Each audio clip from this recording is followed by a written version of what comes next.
Good day, everyone, and welcome. I am Mikey with two E's. I'm also known as Metro Mikey. The two E's in my name stand for the environment and everyone, the two things that I care about most. I am broadcasting today with renewable energy here from Harrisburg, Pennsylvania. I'm a business and sustainability coach, owner of an aerial arts dance studio, a fitness instructor, and the proud owner of a sustainable salon where I specialize in eco-friendly platinum and blonding services.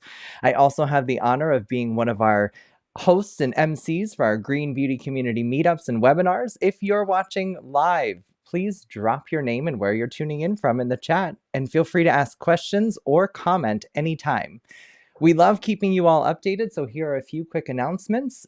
Before we jump in, Jacqueline, I'll let you go first after a brief introduction. Thank you, Mikey. I'm Jacqueline Rodriguez. I am the Clean Beauty Business Coach, and I own a holistic salon in Virginia.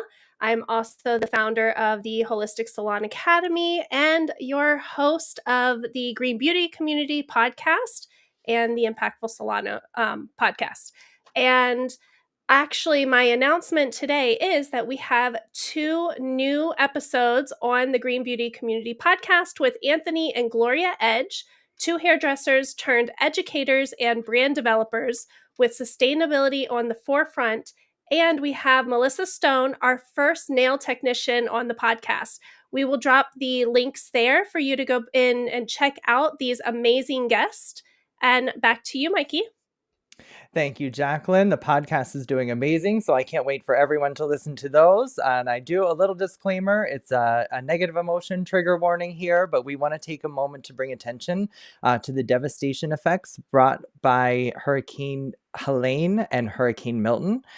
So we want to mention that beauty professionals and salons still need our help. If you want to financially donate to these stylists or salons or know someone who could use this support, check out the PBA Disaster Relief Fund. The links will be included in the chat for the audience, and they'll also be in show notes and Instagram posts and everything, so you can find them there. And then a little bit more lighthearted, our conversation today is around packaging.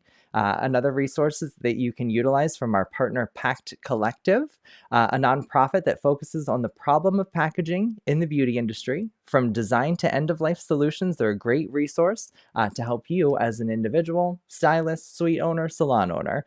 Those links will also be shared in our chat if you're watching live, and in show notes if you're catching replays anywhere else.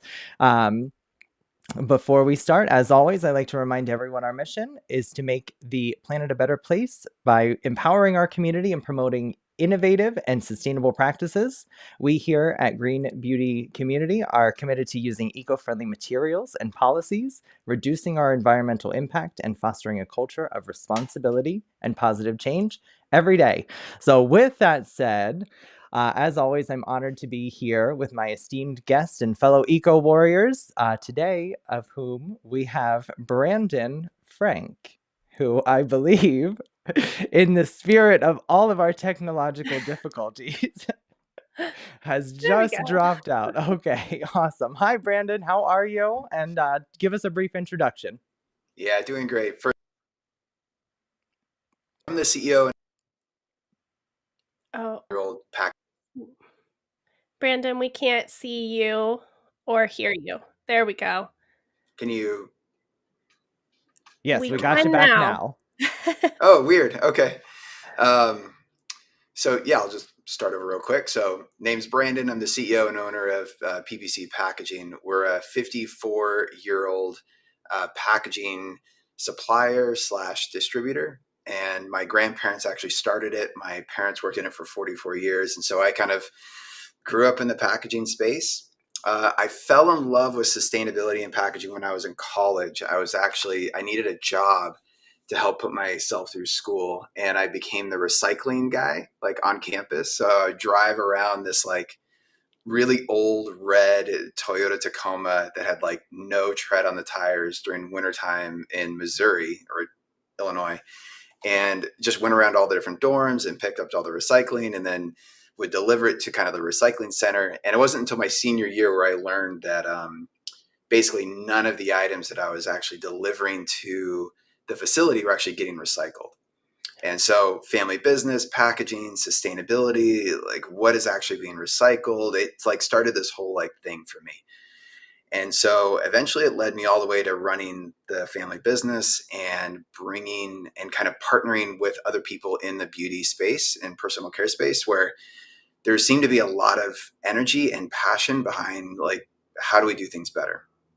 How can we make packaging more sustainable? How can we bring more honesty to kind of the conversation, more transparency about what is actually happening to packaging? And through that, some other things have happened. I'm the host of a podcast called Packology, where we kind of explore packaging and technology, and I've been able to speak in a lot of different kind of places on what is actually happening to packaging and give brands kind of more advice and guidance on how they can improve their sustainable packaging goals as well. That is quite a background, but let's just start at the beginning. If somebody is new to the beauty industry or the salon space in general, what and how would you guide them when it comes to packaging and the eco-friendliness and recyclability of it all? Yeah, so I think first and foremost, like one of the things that is changed in kind of US culture and the way we've related with packaging is that we actually see ourselves now as like when we buy goods, like when we buy shampoo and conditioner. I think like before it kind of felt like we were only buying the product, and then the packaging it kind of came with was like whatever, like we'll just kind of not think about it and get rid of it in any way. And so I think there is now kind of a more of an ownership of like, oh, when I buy this product, or I'm not just buying the product, like I'm buying the packaging as well. And that's how a lot of Europe sees it. Like they see it as this, yeah, I'm buying everything that comes with this. And now it's my responsibility to do what I should do with it to improve kind of the end of life, either recycling or putting it in a landfill, and if I can at home as well. So one, like taking ownership and responsibility is super important. I think the other part is like really understanding what is recycled at the end of life, because it so much of like the carbon negative kind of thing that goes on in the recycling.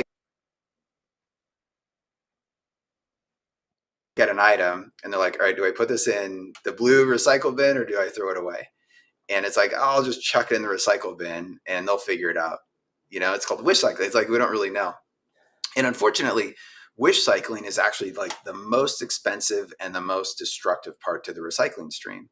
And so if consumers, and we're educating people in this space on what is actually getting recycled and we understand why, then we can help everyone make better decisions. And then that just improves the likelihood that more goods will actually get recycled.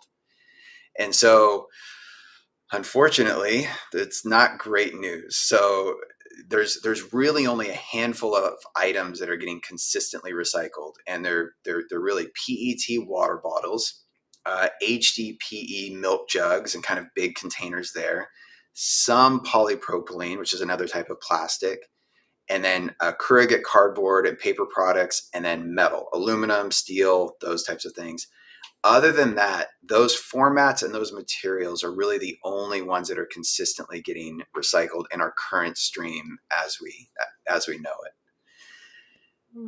Can Any I questions? interject? Yeah, I was just please, gonna say, let please. me interject there. So I heard a while ago something concerning recycling, and like the latest statistic that I heard was like only 9% of everything that gets recycled actually gets recycled, whether people aren't rinsing their containers out or they're throwing away recycling the wrong types of materials.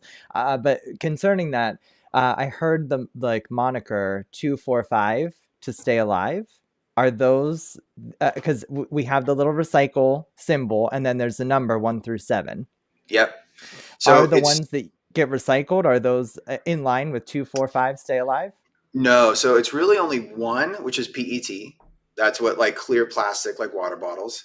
And then 2 would be the polyethylenes, so milk jugs, and then 5 would be polypropylene. But like the recycling rate on polypropylene is really, really low. And so that 9% figure, at least the one that I'm thinking of, it's 9% of all plastics kind of entering into the CPG space end up getting recycled. I think it might actually be all plastics in general that are kind of that are made end up actually getting recycled. So it's in a really low rate. But of like PET bottles, like clear PET water bottles, Gatorades, like those things, the recycling rate on those is actually pretty high. And for polyethylene, it's kind of the same thing. And then the demand for recycled content in polypropylene is going up. So the recycling rate is going up as well. And so one of the most important things to understand about the recycling of these goods is that in order for the demand for the content to kind of increase or be of value, it has to go through the whole circular process. And so it has to be a material that the packaging industry can use to make more packaging with, or to have it be used in some other like manufacturing process. And so if there's a lot of contaminants during the recycling process and the actual output for that PCR or that post-consumer recycled plastic regrind is of a low quality, or there's no real market for it, then it won't be purchased and it won't be remade into anything. So there's an economic incentive here in order to keep the kind of the early raw materials or the feedstock that goes into the recycled content as pure as possible, so the value of that material can actually be reused and in like the manufacturing again of products that'll enter into the marketplace. So much of recycling stops at, is it recyclable or not? And it's like, well, yeah, technically, like everything is recyclable, but if there's no market to be able to remake it in anything, then there's a larger conversation here. And so that's why there's been a lot of emphasis on like simplifying packaging, not using kind of like the whole Sprite bottle. You know how Sprite used to have the green, I think they still might do in some markets, but the green plastic PET, they switched over to clear plastic so it would improve the recyclability profile of that packaging. Same thing with polyethylene. Instead of using black or dark blue like bottles for shampoo bottles, use white or clear or natural, because it actually helps out later on during the stream. Does that make sense? That makes so much sense. Jacqueline? Oh, no, just that does make tons of sense. And my question would be like, with breaking all of these down and knowing that, and the two sides of it is, what do we do when we're purchasing, or how can we make this better so that we are recycling properly or buying things that are better and easier to recycle? That would be my first question. And then the next question would be like, then as a society and like the packaging industry, how do we like start breaking some of those down and get rid of the ones that are not recyclable? Yeah. So, I mean, consumers have all the power, right? Like the way their dollars are spent are going to influence all of the change. And so one thing to kind of look at, and I think this is a really good example of like how change can happen and how education and knowledge is like really, really powerful. So Credo Beauty, which is a retailer here in the US, they're actually partners with PACT. We've been a proud member of PACT since the very beginning. Really cool organization. But like they kind of looked at everything and it's like, okay, how can we create these sustainable packaging guidelines for Credo Beauty and the brands that are going to sell on like in the retailer? And so I helped partner with their team and we kind of came up with these sustainable packaging guidelines, and I still serve on their Clean Beauty Council as their sustainable packaging expert.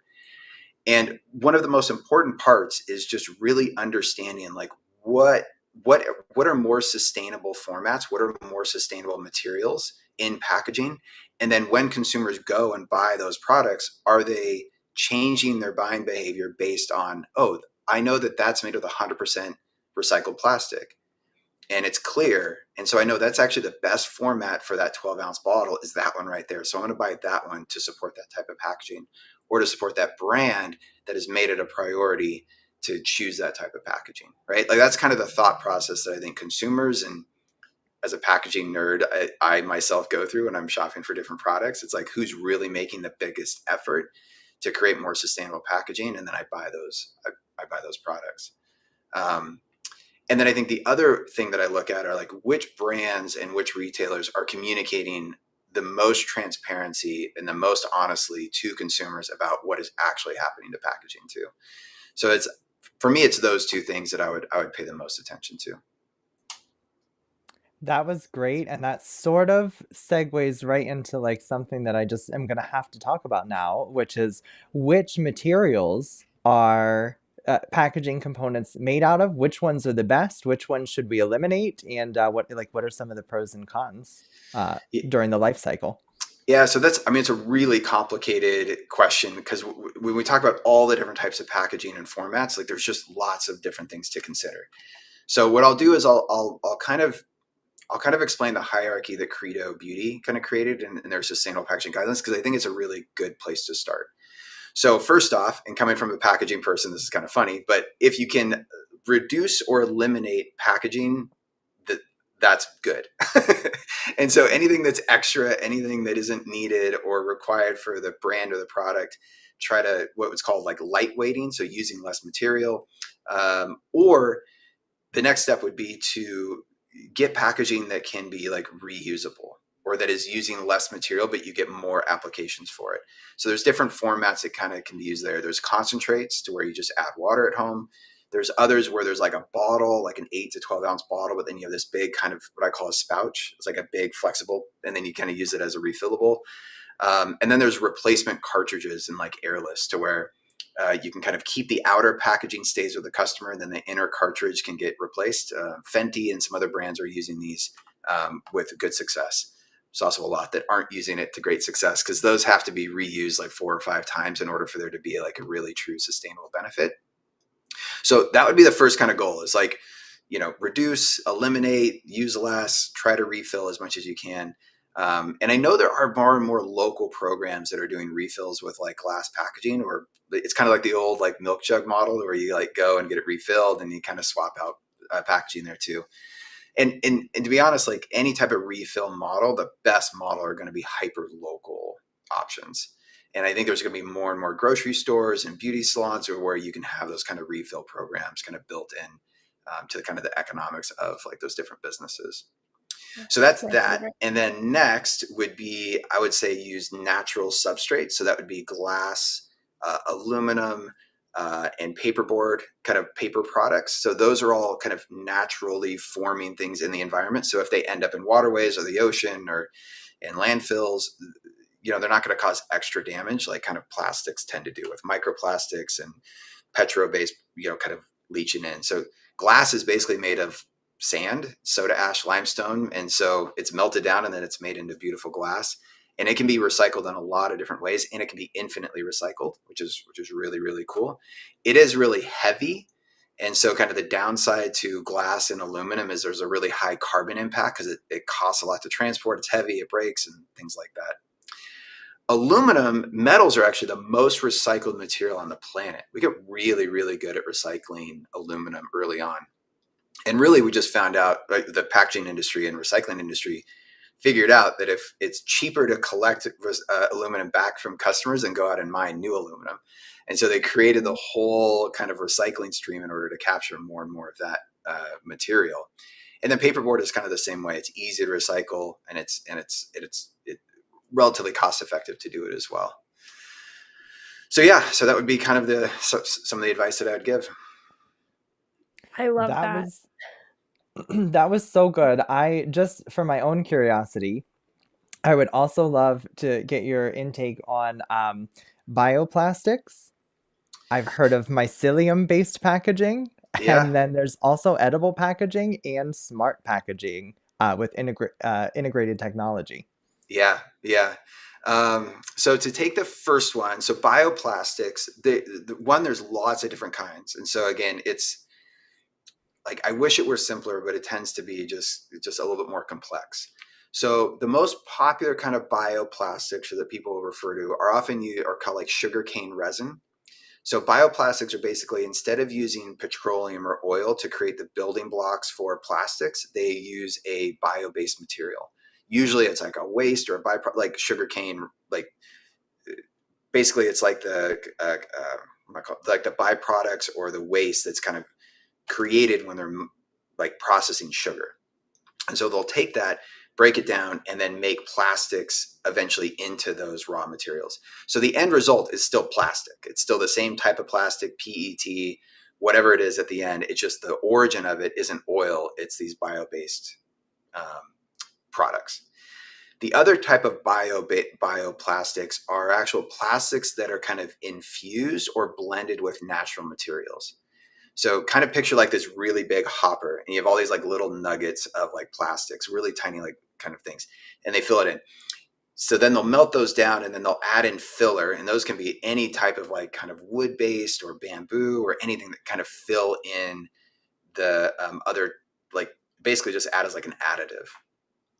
So the good part in this is that you get the same weight that you would with using all virgin plastic or all plastic. But instead of using all of it, maybe using 50%, and then 50% is kind of this like filler material. The downside to that is that it totally removes any option for recyclability. So once you add in it, those are basically contaminants at that point, and the recycling process does not want any contaminants. The less contaminants, the better. And that's why we talked about washing things out earlier. Like, it's just reducing contaminants helps out with the recyclability of plastics in general.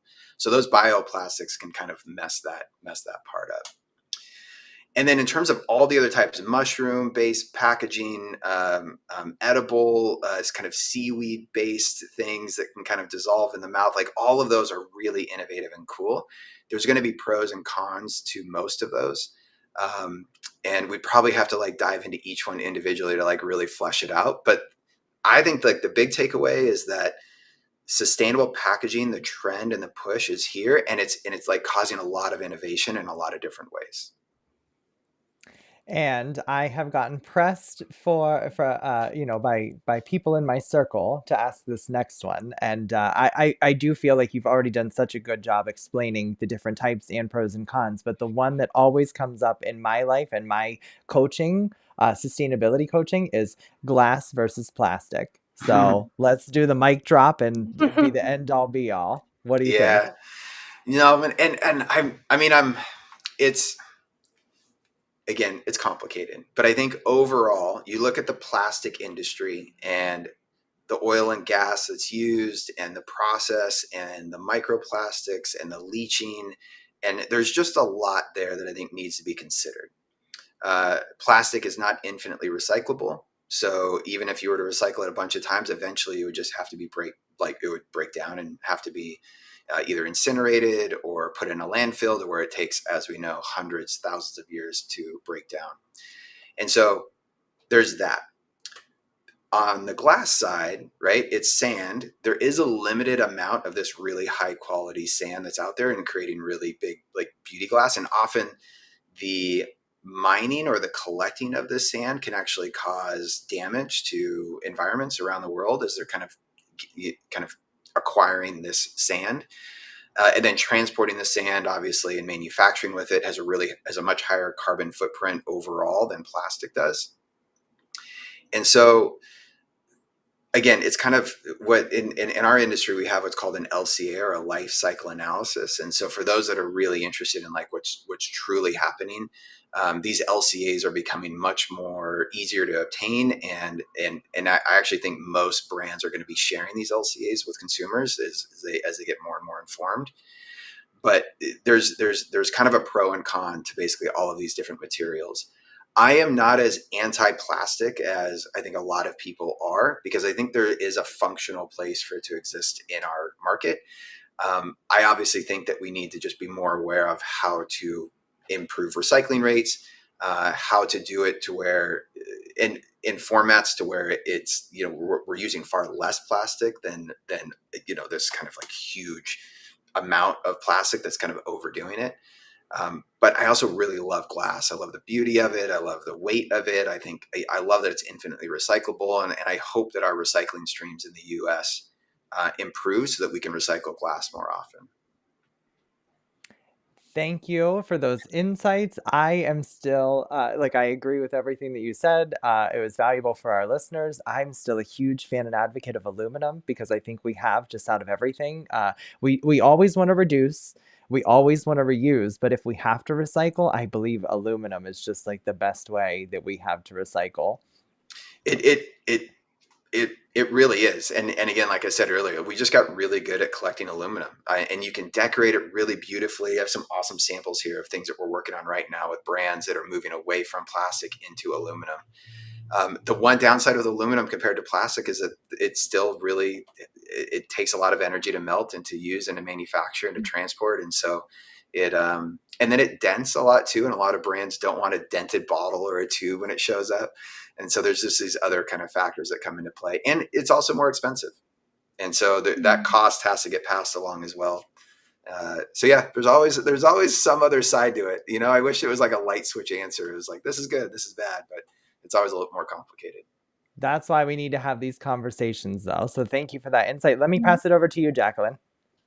Yeah, I think I agree with all of that. I love that there's so many options. It really is very kind of frustrating as a consumer and as a business owner to like know what to do and where to really put in the energy so that I know that what I'm doing is going to make a difference. Yeah. But with all this information, it has helped a lot. And I think it still kind of comes down personally to what you can do and what brands you're choosing. But I do think as a salon owner that we really have a responsibility to educate the others around us on why we're choosing the brands that we are and how we recycle and how we continue that education for them. And for me, my biggest thing is the whole reuse. I have a refillery. I love educating on that part because I feel like if we just stop consuming so much new, that will make a big difference. So, and I use a lot of glass and aluminum in my salon. So I think it is complicated, like you said, but I appreciate all of your education here to like help us really understand what we get to do with that. Yeah, and can I ask how successful has that refill program been, and maybe what have been some of like the bigger learnings or challenges with it? Yeah, it's been great. My clients are loving it. I think my biggest challenge is there's not enough professional brands that are doing the bigger packaging for me to be able to provide that service, which we have also been working on and talking to brands and raising that awareness. So I feel like all of these moving pieces together are working. And I think for consumers that are local, once they understand, they actually really love that. And for me as a salon owner, what has been amazing is I create that relationship with my client that is different than I'm just going to sell you retail and then keep coming back to purchase a brand new bottle. My clients tend to really love the fact that we are so committed and transparent in our sustainability journey. So it's been a plus. I think once I have more options, that'll be the game changer for me. Yeah, and what's like the ideal packaging format that you're looking for? Is it the bigger drums, or is it the gallon size ones? Like what? Well, I'm a boutique salon, so the big drums, I don't really have the space for them. But even with like plain products, let's say, I get their products and it's a 5-gallon bucket. Great. Yeah. So that's fantastic. And then I see other places, like I've gone into other refilleries that have the huge drums. Yeah. I don't have the space for those, but I think giving options is really helpful for depending on the size of the salon, right? And where Yeah. they are able to store all of that. Yeah. Any kind of issues around like contamination when with reusable packaging that hasn't been cleaned out, or pumps, like cleaning pumps all the way through during like multiple reuses and refills? Um, I would say the pumps would be more than anything. So we have had options where we give the client the pumps and then we only use the cap and give Okay. them back the cap. And we sell an extra pump if need be, right? If it's already got its use out of it, then at least we're only reducing that instead Yeah. of the entire bottle. But as far as the containers themselves, it's not as I will say, the one thing that is most frustrating is getting the labels off, like, painstakingly. Yeah. But it's doable and, it does take commitment, right? But I think with my commitment to the refillery and being able to provide that has been wonderful. And then I still will put labels for our clients to have the name, the company, so they know exactly who they're getting it from, what brand it is. And we also keep all that information in our system. So we're not really guessing in that way. Yeah. Well, I absolutely applaud everything you're doing. That's awesome. Thank you. It's been a journey, but I think it's so necessary. And I really do believe that reducing how much we bring in new is going to be a big change in it. 100%. Yeah. And on kind of the other side of that, having the packaging formats and the systems in place. We were talking about pumps earlier, and last few years I've seen a lot of innovations on all plastic pumps that are all made from the same plastic. So if they are captured, so Pact will actually recycle those all plastic pumps too. And part of the debate early on was that the people that were making these all plastic pumps were telling all their consumers that these are recyclable. Throw them in your recycle bin.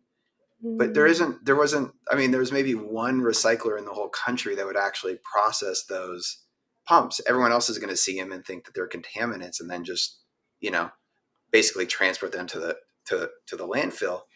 And so it was kind of one of those things where the packaging industry made something that was recyclable, but the communication with everyone else wasn't really clear yet, about what to do with this pump. And so programs like Pact, and I think other recycling programs that are more local, hopefully we'll have programs to where we can collect these recyclable packaging types and actually get them recycled. That's phenomenal. And the education part, right? Letting us know what we can recycle, how to communicate that to our clients, and for us to be able to pass that along to our clients is huge. Yeah. And it's a huge, it's going to be a legal nightmare for any business and brands that are not following the rules and that are intentionally misleading their customers. We've already seen a number of lawsuits that are out there from brands that were saying things were recyclable, or that they were being from different bioplastic resins, and they were just misleading. Yeah. That was a great conversation. Thanks for sharing that. I feel compelled to share in my salon. I've had healthy retail when it came to products, but I usually sell the services in my salon. So as somebody who focuses more on the connection with my clients than trying to sell people something, I have kind of guided my clients more towards affiliate marketing models. So I'm trying to cut out the middleman and the carbon footprint of, ordering something, having it delivered to me, having somebody drive to my salon, pick it up. So there are some really cool brands out there who have eliminated either doing buyback programs to offset their carbon footprint. They're using post-consumer recycled materials that are also recyclable. So I feel compelled to share that no, not everyone has to have a refillery, even though it's a great alternative. But there are ways to eliminate a lot of the environmental impact when it does come to packaging and retailing products that are, there's just a whole plethora out there. So research, do your own evaluation on how much time, effort, energy, and money you want to spend on it. But these are things in the here and now. I kind of want to segue the conversation into the future of packaging and sustainability. What does that look like, Brandon? Well, I think just one thing before we jump into that, in like the future of packaging, because it's a really fascinating thing. But I would say that the push for sustainable packaging and sustainable solutions is really admirable. I have seen a lot of clients and brands make unsustainable business decisions about their sustainable packaging. And what often results in that, and I could give you a few examples, but basically, choosing to go, higher MOQs, or developing a new solution that doesn't work, and all of that packaging, sustainable packaging that was manufactured, ends up being thrown away. Yeah. And so doing things the right way for the business and making sure that you're not putting the cart before the horse. And I know like salons, I think, are really similar ways, like making sure that the business is being taken care of first, because when the business fails, everything's just chucked. Right? I mean, nothing survives that. So, and then the future. I mean, I think The future of packaging, I think we're going to continue to see more legislation and regulation. ESG and EPR, those two topics are going to become more and more important for all brands, all retailers, all packaging suppliers like us and manufacturers. There needs to be a shared responsibility in how we're managing this waste. And so I think that'll be certainly a part of it. I do see blockchain, tokenization, AI playing a big role in the tracking and tracing of different materials. So we talked about LCAs and carbon emission reporting and recyclability metrics. I think technology is going to make it to where it's no longer this like veil of secrecy of like what's happening at the end of life, but there's going to be much more transparency when it goes into that. And then I think consumer facing education and communication and branding, that smart packaging from QR codes to RFIDs to other ones, I think all of those tools are going to enable consumers and other kind of people along that kind of value packaging chain to be able to interact and learn about where that packaging comes from and what they should do with it at the end of life, instead of, again, just kind of guessing or not knowing.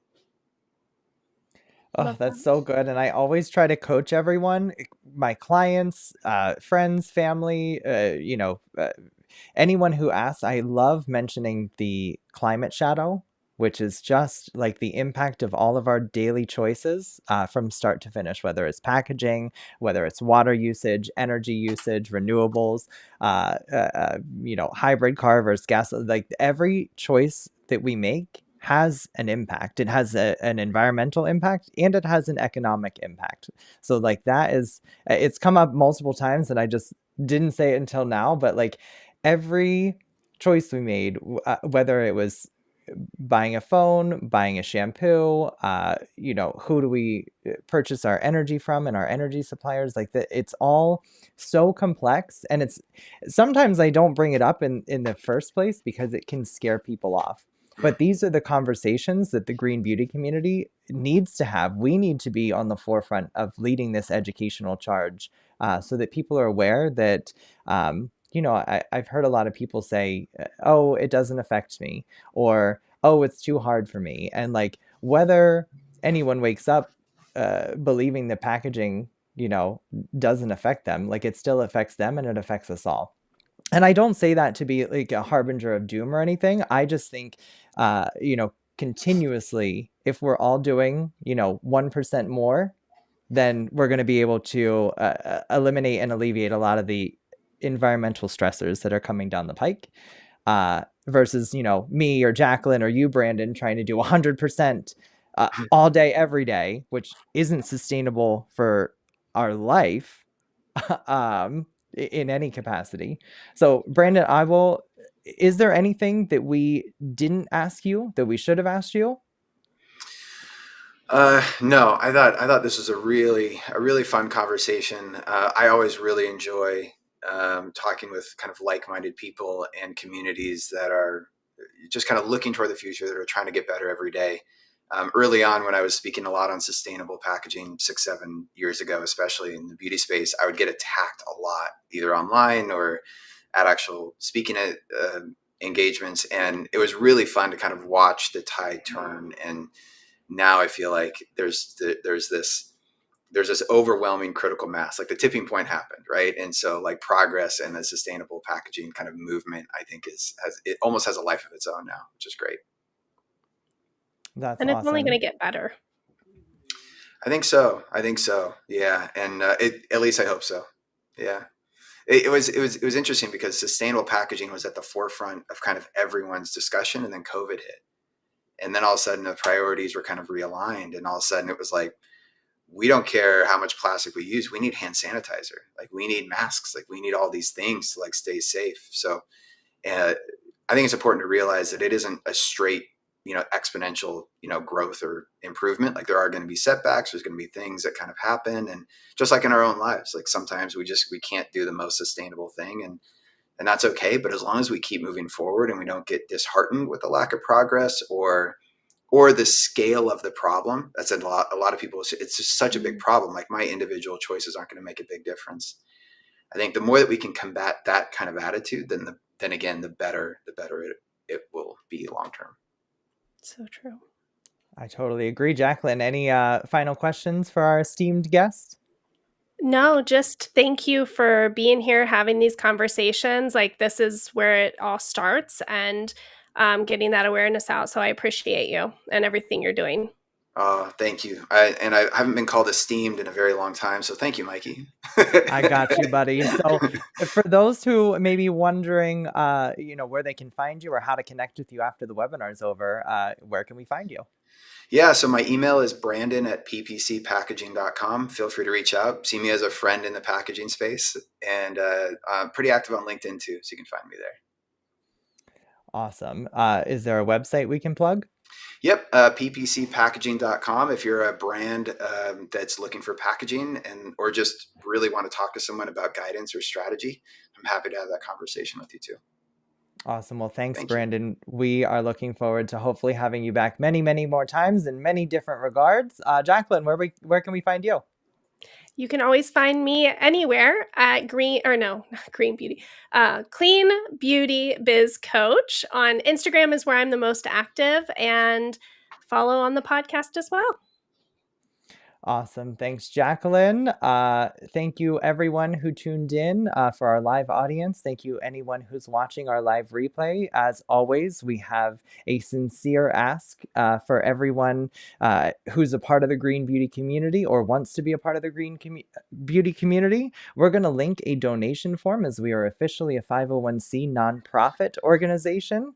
So donations there are what help keep these webinars free and accessible to all. So we will always ask for your consideration in that regard. You can always donate at our website, greenbeautycommunity.com as well. And I'm Metro Mikey on all social media platforms. Mikey with 2 E's, obviously, because it stands for the environment and everyone. And I am here representing Green Beauty Community. That's Green Beauty Community Foundation on Instagram and Green Beauty Community on all the other platforms, because somebody already had Green Beauty Community when we started this venture. But thank you, Brandon and Jacqueline. Thank you, everyone, for listening. And we will see you all at our next webinar every first and third Monday. Goodbye, everyone.